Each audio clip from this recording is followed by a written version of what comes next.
I am so glad that vanilla extract is so easy to give as a gift, because there's no way that I could use all of this if it was just up to me to use.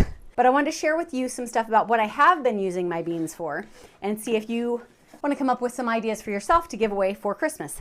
So, first things first, if you know anything about me, I love Slow Food Group. This is where I get all my beans. The quality is great, the prices, the shipping, they always run some sort of a special. I love them.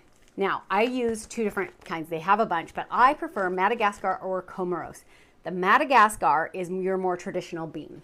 The Comoros is a lot like Madagascar, but it's got like just a deeper, richer, creamier flavor to it, like caramely, marshmallowy. So if you want something a little bit more bolder, not quite as traditional, then go with the Comoros. Otherwise, just stick with the Madagascar and you should be completely happy.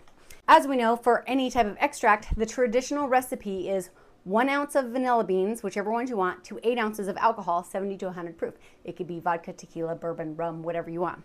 That's what qualifies it as vanilla extract. But what we prefer most of the time is to do at least double that. So when you do 1 to 8, that is called the single fold.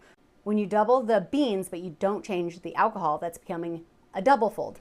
So that's 2 ounces of vanilla beans, 8 ounces of alcohol. And I think that makes a more vanilla flavored extract. And I think people really prefer that over just your single fold. However, you can triple it, quadruple it, whatever you want. The more vanilla flavor you're gonna get.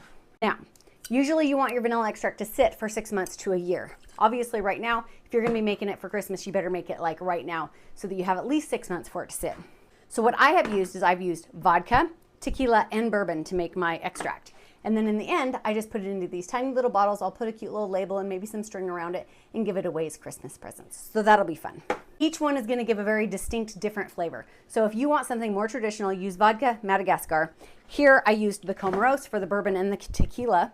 One more fun thing that I did was I made vanilla sugar. And vanilla sugar has a vanilla bean that I cut open and I scraped out all the little caviar that's on the inside. I put it into 1 cup of just regular granulated sugar, and I put it in the mixer and I ground it up for a little bit. I didn't want to make it too fine to where it's like powdered sugar, but just make sure they're all mixed in together.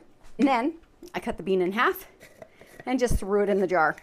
And what that does is it makes a vanilla flavored sugar. And this is perfect for coffees, sprinkled on top of any type of like cakes or pies or crisps. Really, really good. Really good for coffee though. You just want to keep it really simple. Then I made vanilla bean paste.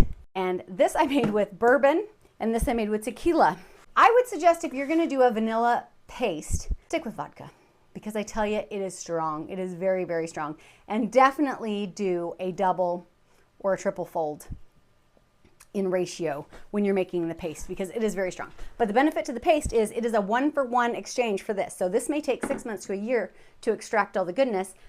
You can use vanilla bean paste after about 24 hours. And it's like if you need 1 tablespoon, you use 1 tablespoon of either one. And it's great. Now today, I went ahead and made vanilla syrup, because this is what I buy at the store. And quite frankly, I don't want to keep buying it at the store. So I made my own syrup today. And this was so easy to make. I literally took a cup of sugar and a cup of water and I melted it in a little pot. And then I put a tablespoon of my homemade vanilla bean paste. Or I could have used my extract to make the syrup. When I make my homemade coffee creamer, everything that I will be putting in it will be completely homemade, which will be fantastic when it comes to the vanilla portions.